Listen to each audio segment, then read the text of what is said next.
الله الرحمن الرحيم وقل رب أدخلني مدخل صدق وأخرجني مخرج صدق واجعل لي من لدنك سلطانا نصيرا وقل جاء الحق وذهب الباطل إن الباطل كان زهوقا وننزل من القرآن ما هو شفاء ورحمة للمؤمنين ولا يزيد الظالمين إلا خسارا وإذا أنعمنا على الإنسان أعرض ونأى بجانبه وإذا مسه الشر كان يئوسا قل كل يعمل على شاكلته فربكم أعلم بمن هو أهدى سبيلا ويسألونك عن الروح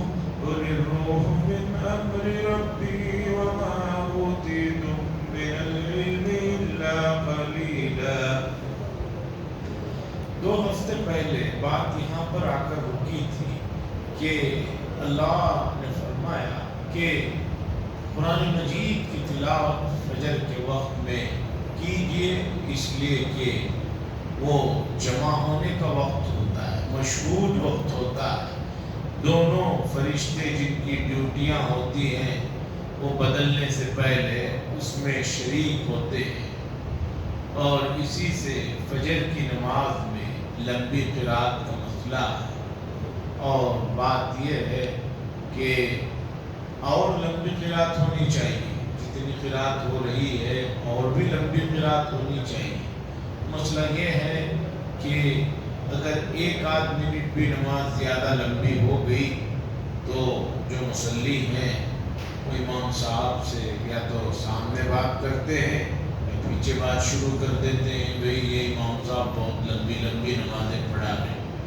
فجر کی نماز کا وقت ہے قرآن مجید کی تلاوت کا، اس کے بعد بھی تلاوت ہونا چاہیے. اس کے بعد اللہ نے فرمایا کہ آپ پر تہجد کی نماز کا بھی ایک مسئلہ ہے، اور اللہ تعالیٰ آپ کو امید ہے کہ آپ کو مقام محمود پر پہنچائیں گے. اور مقام محمود کی تفصیل آ چکی کہ میدان حشر میں یہ بڑا مقام ملے گا، اور مقام یہ ہے کہ آپ کو شفاعت کی اجازت دی جائے گی، چونکہ میدان حشر میں جو حالات ہوں گے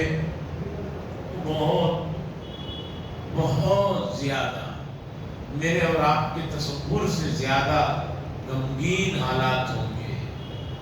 حدیث میں آتا ہے کہ 70,000 فرشتے جہنم کو کھینچ کر لا رہے ہیں، اور ہر لجام کو 70,000 فرشتے پکڑے ہوئے ہوں گے. اور حدیثوں میں آتا ہے کہ 10 سال کی جو گرمی ہو سکتی ہے، صبح سے شام سورج رہے، تو اس پورے 10 سال کی گرمی کو ایک ساتھ ایک وقت جو ہے کہیں نکالا جائے تو گرمی کا کیا ہے. لوگ گھٹنوں کے بل پڑے ہوئے ہوں گے، اور ایسی ہیبت ناک چیخیں ہوں گی. ایسے موقع پر جب تمام انبیاء جواب دے دیں گے، رسول اللہ صلی اللہ علیہ وسلم اللہ سے سفارش کریں گے کہ اللہ حساب کتاب کا مسئلہ مرحلہ شروع فرمائیے، امت بہت بے چین ہے. تو یہ بہت بڑا مقام ہے جو اللہ کے نبی صلی اللہ علیہ وسلم کو اللہ تبارک و تعالی میدان حشر میں عطا فرمائے. اب اس کے بعد مکی صورت ہے، اور مکے میں ظلم و ستم کا تو آپ کو معلوم ہی ہے کہ کس قدر ہو رہا تھا، یہاں تک کہ رسول اللہ صلی اللہ علیہ وسلم کو مدینہ منورہ ہجرت کرنے کی اجازت مل گئی. اور اس آیت میں اسی کی طرف اشارہ ہے اور دعا بتائی گئی. سنیے، وَقُلْ رَبِّ أَدْخِلْنِي، اور کہیے اے نبی صلی اللہ علیہ وسلم، اے میرے رب داخل فرما مجھ کو، سچی جگہ داخل فرمانا، اور نکالیے مجھ کو جہاں سے نکال رہے ہیں سچائی کے ساتھ، اور بنا دے میرے لیے آپ اپنی طرف سے ایک اقتدار جس کی مدد کی گئی ہو. ادخلنی مدخل صدق، اس میں اشارہ ہے کہ مدینہ منورہ میں اے اللہ مجھے جہاں آپ داخل فرما رہے ہیں اچھائی کے ساتھ سچائی کے ساتھ داخل فرما، اور جہاں سے میں نکل رہا ہوں مجھے نکالا جا رہا ہے یہاں سے بھی اے اللہ عزت و وقار کے ساتھ میرا مسئلہ ہو۔ اور بعض مفسرین کہتے ہیں کہ نکلنے سے مراد جنت ہے۔ حضرت آدم علیہ السلام جنت میں تھے، وہاں سے آئے ہیں ہم لوگ، تو جو ہے اللہ جنت سے جو ہے ہمیں آپ نے نکالا ہے، دوبارہ جنت میں سچائی کے ساتھ داخل فرما۔ مفسرین نے لکھا ہے کسی بھی آدمی کے لیے یہ آیت میں جو دعا بتائی گئی ہے، کسی بھی نئی جگہ میں وہ جاتا ہے، نئے شہر میں جاتا ہے، نئی جاب میں جاتا ہے، نئے علاقے میں جاتا ہے، اسے چاہیے کہ اس دعا کو پڑھے، وَقُلْ رَبِّ اَدْخِلْنِي، اور کہیے میرے رب داخل فرما جہاں آپ مجھے داخل فرما رہے ہیں سچائی کے ساتھ، اور جہاں سے آپ نکال رہے ہیں میں نکل رہا ہوں سچائی کے ساتھ وہاں سے نکلوں، وَجَعَلْ لِي، اور بنا دے میرے لیے مِن لَدُنْکَ آپ کی طرف سے سلطان، ایک اقتدار، ایک طاقت، نصیرہ، مدد کی بھی۔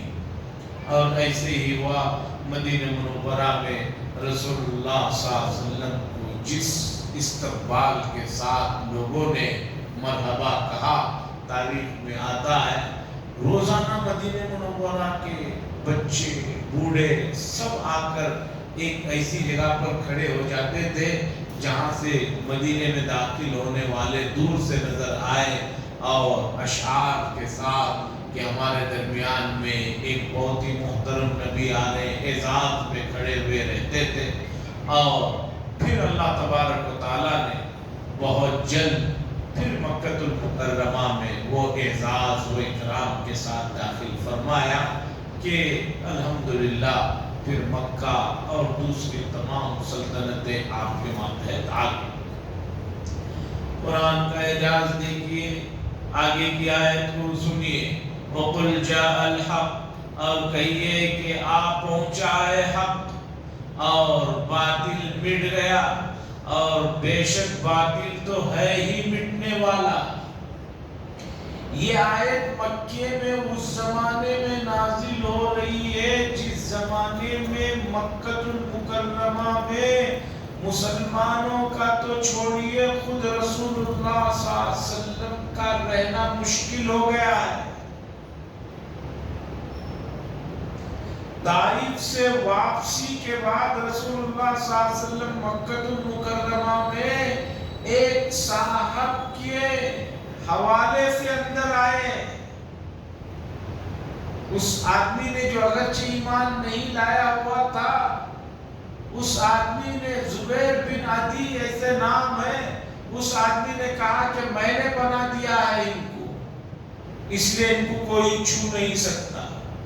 نبی کریم صلی اللہ علیہ وسلم اپنے ہی آبائی وطن اور شہر میں کعبے کے متولی کے خاندان کے فرد ہونے کے باوجود مکے میں داخل ہونے کے لیے دوسرے آدمی کے جو ہے حوالے میں لینے کا مسئلہ آ رہا ہے۔ ایسے موقع پر اللہ فرما رہے ہیں حق غالب آ کر رہے گا، باطل مٹ کر رہے گا، تسلی دی جا رہی ہے۔ ہم جیسے بے صبر لوگ ہوتے تو کہتے ہیں کہ بھئی یہ کیا کہہ رہے ہیں، ایسے تو کچھ حالات ہی نہیں ہیں، لیکن دیکھیے نبی اور صحابہ کا ایمان کہ انہوں نے اس آیت کو سنا، خوش ہوئے، اور اللہ کا کرنا ایسا ہوا کہ 7-8 سال کے اندر جو ایک ناممکن ایک تصور نہیں تھا، اللہ نے مکہ المکرمہ کو پورے کا پورا رسول اللہ صلی اللہ علیہ وسلم کے ہاتھ میں دیا۔ ایمان اور یقین اللہ کی ذات پر ہونا چاہیے۔ موجودہ زمانے میں ہمیں خاص طور پر وہ لوگ جو تھوڑا بہت دینی چیزوں کی طرف مائل ہوتے ہیں، وہ بھی اپنے ماتحتوں کو اور بچوں کو دین کے اس عقیدے پر ان کی پرورش نہیں کرتے۔ اگر آپ نے اس عقیدے پر پرورش نہیں کی تو آگے جا کر بچہ بھی پریشان، آپ بھی پریشان۔ اللہ فرما رہے ہیں وَقُلْ جَاءَ الْحَقُّ، اور کہہ دیجئے کہ حق تو آئے، آج پہنچا ہے، وَزَهَقَ الْبَاطِلُ، اور باطل تو ختم ہونے والا ہے، بے شک باطل ہے ہی ختم ہونے والا۔ مکہ المکرمہ جب فتح ہوا ہے، رسول اللہ صلی اللہ علیہ وسلم کعبے کے اندر داخل ہوئے، کعبے کے اندر اور اطراف میں 360 مجسمے رکھے ہوئے تھے، اس لیے کہ مشرکین مکہ کا عقیدہ تھا سال کے 365 دن کے ہر دن کا ایک بت، اس کا یہ آج ہمارا رب، یہ آج ہمارا رب۔ رسول اللہ صلی اللہ علیہ وسلم نے ایک چھڑی لیے اور اس چھڑی کے ذریعے سے سب بتوں کو گرایا اور یہی آیت پڑھ رہے تھے وَقُلْ جَاءَ الْحَقُّ وَزَهَقَ الْبَاطِلُ إِنَّ الْبَاطِلَ كَانَ زَهُوقًا، اور گراتے جاتے تھے اور بت جو ہے گرتے جاتے تھے، اور اس کے بعد جو ہے کعبۃ اللہ کو پاک صاف کیا گیا۔ اس کے بعد اللہ فرما رہے ہیں وَنُنَزِّلُ مِنَ الْقُرْآنِ، اور ہم قرآن مجید کو نازل کرتے ہیں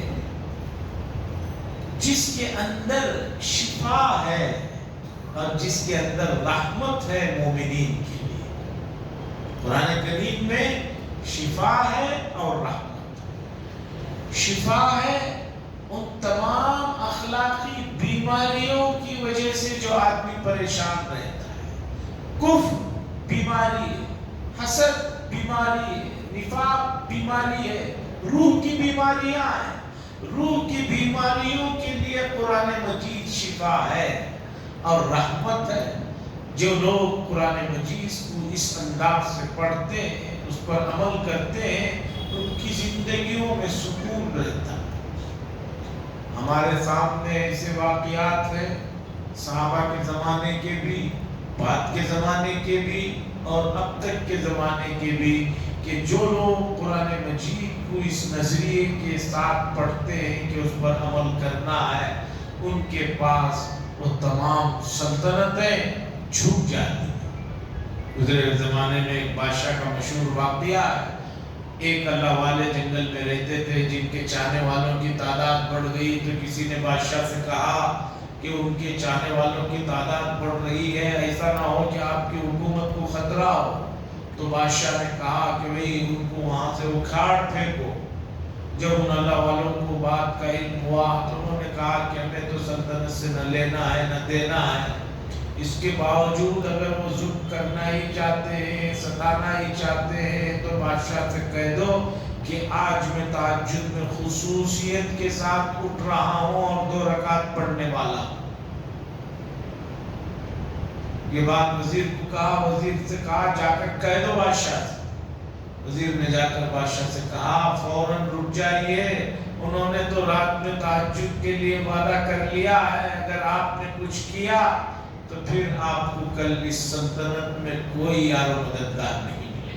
وہ رحمت للمومنین، مومنین کے لیے، مومن ماننے والے کے لیے قرآن میں شفا ہے، ماننے والے کے لیے رحمت ہے۔ اگر آپ مان نہیں رہے ہیں، تذبذب میں ہیں، کبھی ادھر یوں ہو رہے ہیں، نہیں۔ آپ نے ڈاکٹروں کو بھی یہ کہتے ہوئے سنا ہوگا، خاص طور پر سائیکالوجی کے جو اسپیشلسٹ ہوتے ہیں، نفسیاتی بیمار لوگوں کے جو ڈاکٹرز ہوتے ہیں، وہ کیا کہتے ہیں کہ بھئی یہ دوا اثر کرنے کے لیے آپ کے اندر یقین آنا ضروری ہے۔ آدمی کو خود ہی یقین نہیں ہے تو دوا کچھ کام نہیں کرتی ہے۔ بہت مرتبہ دوا کام نہیں کرتی اور بے شمار واقعات ہیں۔ بعض لوگ مہینہ بے ہوشی کے عالم میں چلے جاتے ہیں، مسلسل انجیکشن دیے جا رہے ہیں، دوا پلائی جا رہی ہے، کام نہیں ہو رہا۔ ڈاکٹر کہتے ہیں کہ اندر سے ان کی جینے کی خواہش جب تک نہیں آئے گی ہماری دوا بھی کچھ کام نہیں کرے۔ تو ظاہری اس کا یہ عالم ہے، تو روح کا معاملہ تو اس سے بڑا ہوا ہے۔ اللہ فرماتے ہیں اس میں شفا ہے اور مومنین کے لیے رحمت ہے، اور ظالم لوگوں کو اس میں سوائے نقصان کے اور کوئی چیز میں اضافہ نہیں ہوتا۔ جتنی آیتوں کا انکار کریں گے اتنا زیادہ ہی۔ قرآن مجید جسمانی اعتبار سے بھی شفا ہے، لیکن کوئی آدمی اسے جسمانی شفا ہی کے لیے قرآن سمجھ رہا ہے تو وہ غلط ہے۔ اصل تو روحانی امراض کا علاج اور شفا ہے، لوگوں نے اسے صرف ظاہری بیماریوں کے علاج کے لیے سمجھ رکھا ہے۔ حضرت مولانا مسعود اللہ خان صاحب قدس سرہ ایک بڑے عالم گزرے ہیں، مولانا تھانوی رحمۃ اللہ علیہ کے خلیفہ تھے، بڑے درجے کے عالم تھے۔ ان کے پاس جب کوئی آدمی آ کر کہتا حضرت تعویذ دے دو تعویذ دے دو، تو حضرت ان کے جانے کے بعد خاص مجلس میں کہا کرتے تھے ہم تو سنار ہیں، لوگوں نے ہمیں لوہار سمجھ رکھا ہے، ہم تو سنار ہیں، لوگوں نے ہمیں لوہار سمجھ رکھا ہے۔ ٹھیک یہی طرح کا معاملہ ہے، لوگ قرآن مجید کو ہدایت کے لیے نہیں کھولتے، جب کھولیں گے کوئی ظاہری جسمانی علاج کے لیے کھولیں۔ ارے بھئی جسم کا علاج تو ہوتا رہے گا، روح کے علاج کے لیے بھی کبھی قرآن کو پڑھیے کبھی کھولیے۔ اصل تو روح کی علاج کے لیے قرآن مجید ہے، جسمانی بیماری تو جو ہے آتی جاتی رہے گی، اور ویسے بھی جسم کے لیے ایک مدت مقرر ہے، اس سے پہلے وہ جا نہیں سکتا۔ روح کا مسئلہ اس میں ہے، لیکن روح کے علاج کے لیے کوئی قرآن کو نہیں کھولتا۔ 6 آیت کریمہ ہیں جس میں شفا کا لفظ قرآن میں آیا ہے۔ جب کبھی کوئی مسئلہ ہو جائے صحت کا تو ان 6 آیتوں کا حصہ پڑھ کر پانی پر دم کر کے پی لے یا مریض پر دم کر دے تو بڑی اس میں راحتی اور تسلی ہوتی ہے۔ وہ آیات ہیں وَشِفَاءٌ لِمَا فِي الصُّدُورِ وَيَشْفِي صُدُورَ قَوْمٍ مُؤْمِنِينَ يخرج من بطونها شراب مختلف ألوانه فيه شفاء للناس وننزل من القرآن ما هو شفاء ورحمة للمؤمنين۔ یہ 4 نمبر۔ وَإِذَا مَرِضْتُ فَهُوَ يَشْفِينِ، 5 نمبر کیا ہے؟ وَيَشْفِي قُلْ هُوَ لِلَّذِينَ آمَنُوا هُدًى وَشِفَاءً۔ یہ 6 نمبر کی آیت ہے۔ اتنا سا حصہ ہے، 2 منٹ سے بھی کم پڑھنے کا ہے۔ ان کو پڑھ کر آدمی اپنے اوپر دم کرے، مریض پر دم کرے، پانی پہ دم کر کے پیے تو الحمدللہ شفا ہوتا ہے۔ اور یہ آیات ہے، اس کا تجربہ اللہ والوں نے کیا ہے، تو آپ کو بھی کبھی ضرورت پڑی تو کر لیجئے۔ وَشِفَاءٌ لِمَا فِي الصُّدُورِ وَيَشْفِي صُدُورَ قَوْمٍ مُؤْمِنِينَ يخرج من بطونها شراب مختلف ألوانه فيه شفاء للناس وننزل من القرآن ما هو شفاء ورحمة للمؤمنين وإذا مرضت فهو يشفين قل هو للذين آمنوا هدى وشفاء ولا يزيد الظالمين الا خسارا۔ اور ظالموں کو سوائے نقصان کے اضافہ ہونے کے، جتنا وہ انکار کرتے رہیں گے اتنا اس میں اضافہ ہوتا۔ اللہ فرماتے ہیں وَإِذَا أَنَمْنَا، اور انسان کا حال یہ ہے کہ جب ہم اس کے اوپر کوئی نعمت کرتے ہیں اعرض، تو وہ اعراض کرتا ہے، اگنور کرتا ہے، وہ نا بجانبی، اور پہلو بدل لیتا ہے۔ وَإِذَا مَسَّهُ الشَّرُّ، اور جب کوئی مصیبت پہنچتی ہے كَانَ يَئُوسًا، تو نا امید ہو جاتا ہے، مایوس ہو جاتا ہے۔ جب آتا ہے اللہ کی طرف سے نعمتیں تو اس موقع پہ کہتا ہے سب کچھ میں ہی ہوں، سب میرے ہی دماغ کا کام ہے، اور بہت اتراتا ہے۔ اور جب کوئی مصیبت اور پریشانی پہنچتی ہے تو بالکل مایوس ہو جاتا ہے۔ اللہ فرماتے ہیں قُلْ كُلٌّ يَعْمَلُ عَلَى شَاكِلَتِهِ، کہہ دیجئے ہر ایک جو ہے اپنے حساب سے، اپنے اس کا جو مزاج ہے اس کے مطابق کام کرتا رہے، کر رہا ہے۔ فَرَبُّكُمْ عَالَمُ، تمہارا پروردگار زیادہ جاننے والا ہے کہ کون آدمی سیدھے راستے پر ہے۔ کفر والے جو کر رہے ہیں ان کو بہت اچھا لگ رہا ہے، شرک والے جو کر رہے ہیں ان کو بہت اچھا لگ رہا ہے۔ یورپ میں جو کسی بھی مذہب کو نہیں ماننے کے لوگوں کا ایک جو نیا طبقہ چلا ہے، ایتھیسٹ جن کو کہتے ہیں، ان کو لگ رہا ہے کہ ہم ہی صحیح ہیں۔ ہر آدمی کو اپنے کرنے والے کام اچھے لگ رہے ہیں، وہ اسی کے مطابق چل رہا ہے، اور اللہ بھی کہتے ہیں کہ بھی جو جس راستے پر چلنا چاہتا ہے اس کے لیے اسی طرح کی سہولت دے دیتے ہیں۔ ایک آدمی ہے، اس کا عقیدہ ہے کہ چلتے ہوئے اگر راستے سے بلی آ گئی تو آگے جا کر میرا کام نہیں ہوتا، اب وہ بلی آ جاتی ہے، وہ آگے جاتا ہے، یقیناً اس کے اس سوچ کے مطابق اس کا کام بھی کرتا ہے۔ صبح میں نے فلاں کو دیکھ لیا، اچھا کام نہیں، جانتا کہ ویسے ہی ہوتا۔ اور ایک آدمی ہے، کہتے ہیں کہ میں کچھ نہیں، نفع نقصان تو اللہ کی ذات پہنچانے والا، نکلتا ہوں اللہ کے نام، تو اللہ تعالیٰ اس کے ساتھ اس کے گمان کے مطابق فیصلہ کرتا ہے۔ ایسا کئی مرتبہ ہوتا ہے۔ لوگ کہتے ہیں ان چیزوں کو دیکھ کر حجت پکڑتے ہیں، کہتے ہیں ہم لوگ پہلے ہی بول رہے تھے سفر کا مہینہ ہے، یہ مت خریدو، کچھ نقصان ہی ہوگا، نقصان ہوگا۔ زمانے میں کوئی طاقت نہیں، آپ کی سوچ جیسی ہے اللہ ویسا فیصلہ فرماتے ہیں۔ اب سنیے، فربکم اعلم بمن هو اهدی سبیلا، تمہارا پروردگار زیادہ جاننے والا ہے کہ کون آدمی سیدھے راستے پر ہے، ہدایت یافتہ ہے، اور اس کا اعلان میدان محشر میں ہوگا، رزلٹ بعد میں آئے گا۔ آدمی دنیا میں بڑا بے چین رہتا ہے، کب آئے گا رزلٹ، معمولی الیکشن ہی کا رزلٹ، ایک معمولی ایگزام کا کیا کہا جاتا ہے، بھئی فلاں دن کا انتظار کرو، نہیں پھر بھی کچھ اشارہ دے دو، تمہیں معلوم ہے تم نے کیسے کام کیا۔ تو دنیا کی حقیقت کا اعلان میدان حشر میں ہوگا، وہاں اللہ بتائیں گے کون صحیح ہے۔ آگے کی جو آیت اور آگے کا جو مضمون ہے ذرا توجہ چاہتا ہوں میں، یسألونک عن الروح۔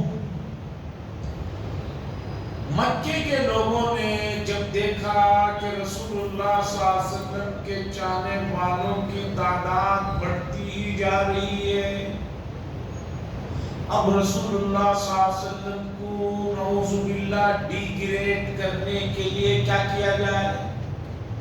یہ تو کہہ نہیں سکتے کہ حضور صلی اللہ علیہ وسلم نعوذ باللہ جھوٹ بولتے ہیں اس لیے کہ سب جانتے تھے آپ جھوٹ نہیں بولتے۔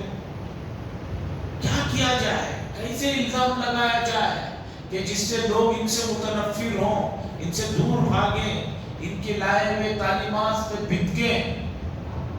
ان لوگوں نے مدینہ منورہ کو ایک ٹیم بھیجا، مکے کے لوگوں نے مدینہ کو ایک ٹیم بھیجا، چونکہ مدینہ منورہ میں یہودی رہتے تھے۔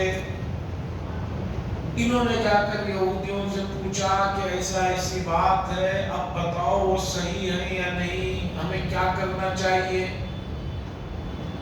تو یہودیوں نے کہا کہ اگر وہ نبی ہیں، صحیح ہیں، تو ہم جو سوالات پوچھیں گے اس کا صحیح صحیح جواب دیں گے، اور اگر نبی نہیں ہیں تو جوابات نہیں دے پائیں گے۔ 3 سوالات ان سے جا کر کرنا۔ پہلا،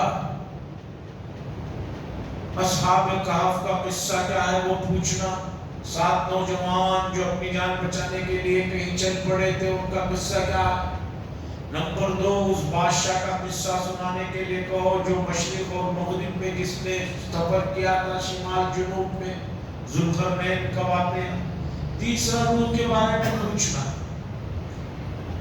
اور سن لو یہودیوں نے کہا کہ 2 کا جواب تو تفصیل سے دیں گے اور روح کا جواب تفصیل سے نہیں دیا تو سمجھ لو کہ یہی نبی ہے۔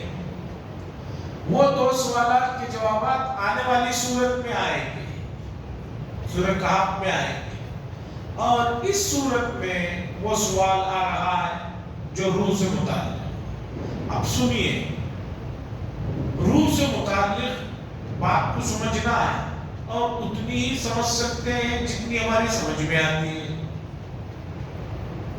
ہر چیز کمپلیٹ پورے حقائق اور دقائق کے ساتھ نہ سمجھا جا سکتا ہے نہ سمجھ میں آتی ہے۔ قرآن میں آ رہا ہے وَيَسْأَلُونَكَ عَنِ الرُّوحِ، اور اے نبی آپ سے لوگ روح کے بارے میں پوچھتے ہیں۔ قل، آپ کہہ دیجئے روح جو ہے وہ میرے رب کا ایک حکم ہے۔ وما اوتیتم، اور نہیں دیا گیا ہے تم لوگوں کو علم مگر تھوڑا. روح کا جواب اتنا دیا گیا. اب آئیے سمجھیے کہ روح کیا چیز ہے. اس کے سلسلے میں کیا اقوال ہے. روح کا لفظ ہم بار بار سنتے رہتے ہیں، لیکن یہ کیا چیز ہے؟ اللہ نے تو یہ کہا کہ بھئی وہ اللہ کا ایک حکم ہے، ایک چیز ہے جو اللہ کے حکم سے آتی ہے اور پھر اللہ کے حکم سے چلے جاتی ہے. روح کے سلسلے میں مفسرین نے، فلاسفہ نے، قدیم زمانے کے حکماء نے اور دوسرے طبقے کے لوگوں نے اس پر اتنا لکھا ہے. اس تمام لکھنے کے باوجود وہ لوگ کہہ رہے ہیں کہ بات دراصل یہ ہے کہ روح کی حقیقت ابھی تک ہم لوگ نہیں سمجھ سکے.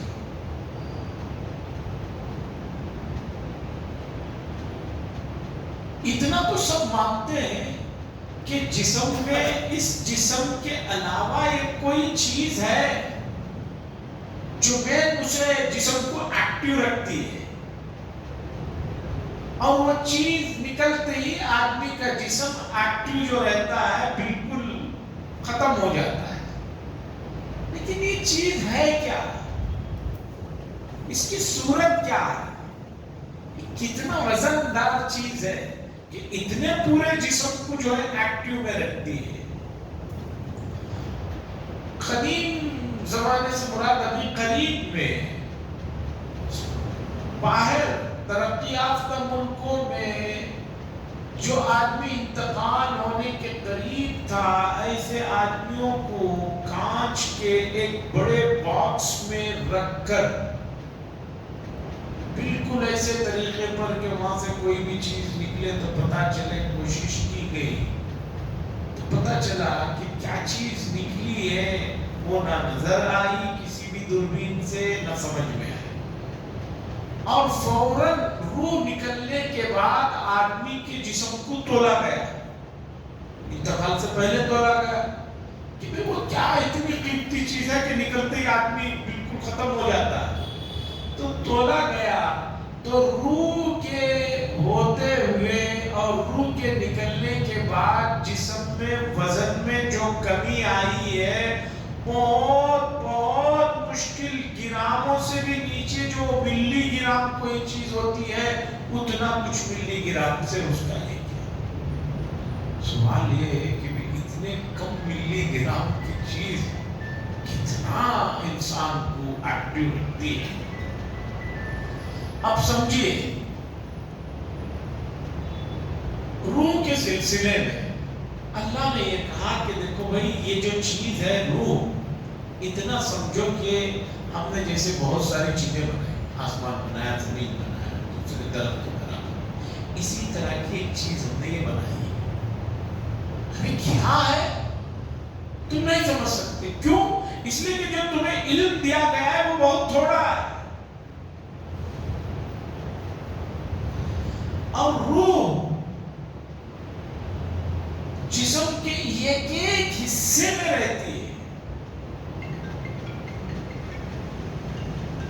اس انگلی کو دبائیے درد ہو رہا ہے، اس انگلی کو دبائیے درد ہو رہا ہے. یہ روح کی وجہ سے روح نکل گئی تو اب درد نہیں. اور جتنی روحیں ہیں قیامت تک جو آنے والے انسان ہیں، جو جنات ہیں، سائلنٹ پر کر لیجیے بھی. ایک آدمی فون شروع کرتا ہے تو پھر وہ 100 بار کرتے ہی رہتے ہیں. قیامت تک جتنے انسان آنے والے ہیں ان تمام کی روحوں کو اللہ نے آدم علیہ السلام کی تخلیق کے وقت میں پیدا کر دیا ہے. روح کو موت نہیں آتی ہے، یہ پوائنٹ سمجھیے. روح کو موت نہیں آتی ہے، جب سے پیدا ہوئی ہے وہ، اور قیامت تک بھی رہے گی. تھوڑی دیر کے لیے 50-60 سال کے لیے انسان کے جسم میں آتی ہے، پھر انسان کے جسم سے نکال کر اسے دوسری جگہ لے جایا جاتا ہے، رکھا جاتا ہے، یہ کبھی ختم نہیں ہوتی۔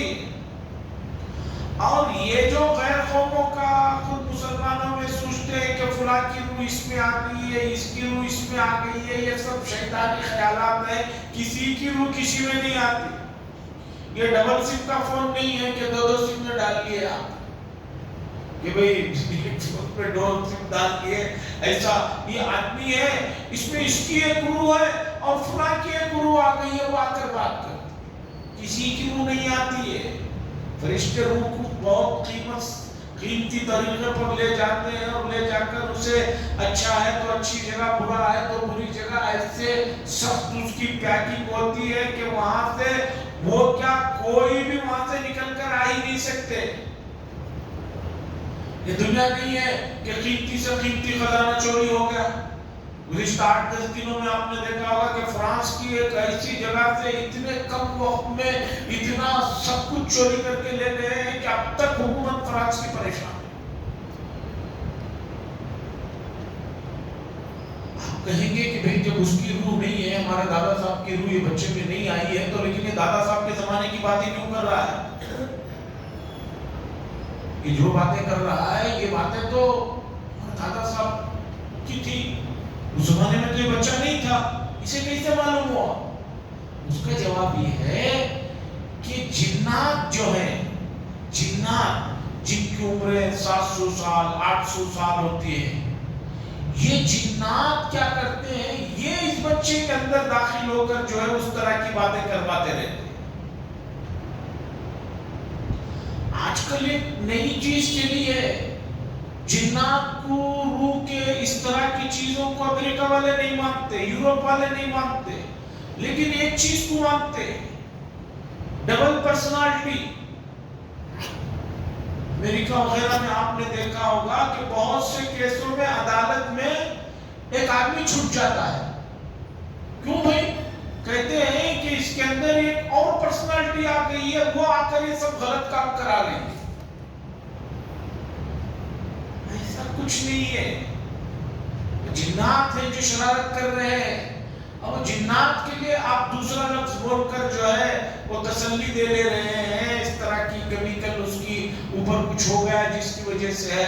تو بہرحال اللہ فرماتے ہیں روح یہ اللہ کی پیدا کی ہوئی چیز ہے، کیسی ہے وہ چیز اللہ نے نہیں بتایا، عرض ہے، جوہر ہے، چھوٹی ہے، بڑی ہے، نہیں بتایا۔ اللہ نے کہا کہ ہم نے ایک چیز پیدا کی اور پیدا کر کے کہا اس کے اندر داخل ہو جا، تو داخل ہو جاتی ہے، آدمی جیتا ہے، اور جب ہم کہتے ہیں نکل جا، اسے نکال لیا جاتا ہے، وہ آدمی ختم ہو جاتا ہے۔ باقی اس کی پوری حقیقت کیا ہے، زیادہ سے زیادہ آپ سمجھنے کے لیے یہ سمجھ سکتے ہیں، ایک آدمی ایک بڑی مشین بناتا ہے، بڑے بڑے پرزے لگاتا ہے، بناتا ہے، رکھ دیتا ہے۔ اب رکھنے کے بعد اگر اس میں بجلی نہ آئے تو جو ہے وہ مشین نہیں چل سکتی، بجلی کا تار لگایا جاتا ہے اور آتی ہے بجلی اور مشین گڑ گڑ گڑ چلنے لگتی ہے۔ اب لیکن وہ جو بجلی ہے جو تار میں سے آ رہی ہے پھر رک جا رہی ہے، وہ اتنی لطیف اور اتنی باریک شے ہے کہ آدمی اسے دیکھ نہیں سکتا، اسے پکڑ نہیں سکتا۔ جب انسان اس طرح کی لطیف اور باریک چیز بنایا ہے کہ اتنی بڑی مشین اس کی وجہ سے چل رہی ہے، کرنٹ نظر نہیں آتا، لیکن کسی بھی بڑی مشین کو چلنے کے لیے اس کا آنا ضروری، وہ بند ہوا مشین بند ہو گئی۔ تو اسی طرح روح کا معاملہ ہے، روح ایک اللہ نے ایسی چیز بنائی ہے کہ اس کا کسی پر قبضہ نہیں ہے کہ کوئی آدمی روح پر قبضہ کر لے اور جو مر گیا ہے اسے پھر روح کو لا کر ڈال دیا جائے، اسے زندہ کر کے کھڑا کر دیا جائے، اور اس طرح کے جو بھی پرانے زمانے میں قصے کہانیاں سنائے جاتے تھے کہ بھئی فلاں نے جا کر قبرستان سے کسی کی روح کو لا کر اس میں ڈال دیا، وہ کر دیا، یہ کر دیا، بچپن میں اور کتابوں میں اس طرح کی جو چیزیں اور سوشل میڈیا پر چلتی ہیں، یہ سب غلط ہے۔ سوشل میڈیا نے اور خصوصاً اب ایک نیا جو مصیبت آئی ہے یہ آئی، وہ ہر چیز کو ایک شکل دے کر بتا رہا ہے، وہ فرشتے بیٹھے ہیں، وہاں جن بیٹھا ہوا ہے، وہاں یہ بیٹھا ہوا ہے، اس طرح کے بنا رہے ہیں اور لوگ اسی کو سمجھ لے رہے ہیں کہ وہ یہ ہے. یہ کوئی چیزیں نہیں ہے، یہ چیزیں قبضے میں نظر آنے والی نہیں ہیں، فرشتے نظر آنے والے نہیں ہیں. اللہ ہے کہ وہ خود انسانی شکل میں آئے تو نظر آ سکتے ہیں، ورنہ جو ہے فرشتے جو ہے انسانوں کو نظر نہیں آ سکتے.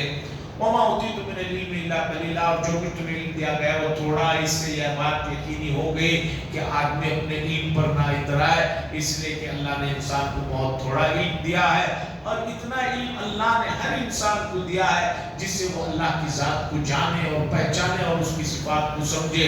اب اس علم سے اگر اللہ کی ذات اور صفات کو نہیں پہچانتا ہے تو اس سے بڑا بدنصیب اور بدبخت اور نادان اور جاہل اور ظالم کوئی نہیں ہے. اللہ سے دعا فرمائے اللہ تبارک و تعالی ہمیں معرفت ربانی عطا فرمائے، اور معرفت سے اللہ کا قرب ہمیں مل جائے گا، اور قرب والے اعمال کرنے کی توفیق نصیب فرمائے. وآخر دعوانا الحمدللہ لک الحمد شکریہ. اللہم صلی اللہ علیہ سیدنا شفیعنا نبینا حبیبنا مولانا محمد بارک وسلم. اللہم انت السلام و منک السلام تبارک یا ذا